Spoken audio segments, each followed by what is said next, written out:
महाराष्ट्र विधानसभेच्या सार्वत्रिक निवडणुकांची प्रक्रिया सुरू आहे आणि यासाठी आपण येत्या 20 नोव्हेंबरला मतदान करणार आहोत।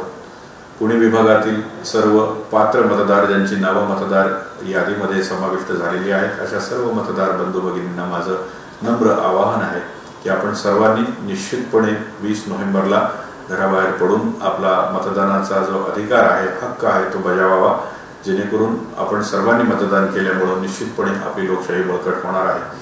हे मतदान करताना निवडणूक आयोगाने निश्चित केलेल्या कोणत्याही एका ओळखपत्राचा वापर निश्चित करावा, जसे की हे मतदार ओळखपत्र आहे। आणि याचबरोबर आणखी एक विनंती आहे की मतदान केंद्रामध्ये मोबाईल नेणं अलाउड नाही आहे, तर कृपया मोबाईल घेऊन जाऊ नका आणि आपला हक्क निश्चितपणे बजावा। महाराष्ट्र विधानसभा 2024 चा निवडणूक कार्यक्रम जाहीर झालेला आहे आणि या निवडणुकांची मतदानाची तारीख 20 नोव्हेंबर 2024 होती।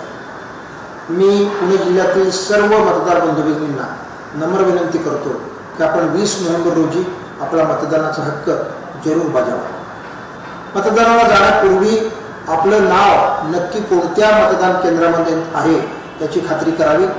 प्रशासनानं पुणे शहरामध्ये सर्व नगरपालिकामध्ये आणि प्रत्येक गावामध्ये देखील यासाठी व्यवस्था केलेली आहे। वॉर्ड ऑफिसेस मधल्या किंवा जिल्हा प्रशासनातल्या जे काही आमची हेल्पलाईन नंबर आहे त्यावर आपण फोन करून आपलं नाव नक्की कुठल्या मतदान केंद्रामध्ये आहे याची खात्री करू शकता।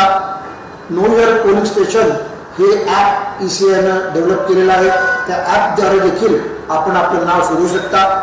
मतदानाला जाताना आपण इलेक्शन कमिशनने जे 12 प्रकारचे वेगवेगळे पुरावे आपली ओळख सिद्ध करण्यासाठी निश्चित केलेले आहेत, त्यापैकी कुठलाही एक पुरावा आपण घेऊन जाऊ शकता।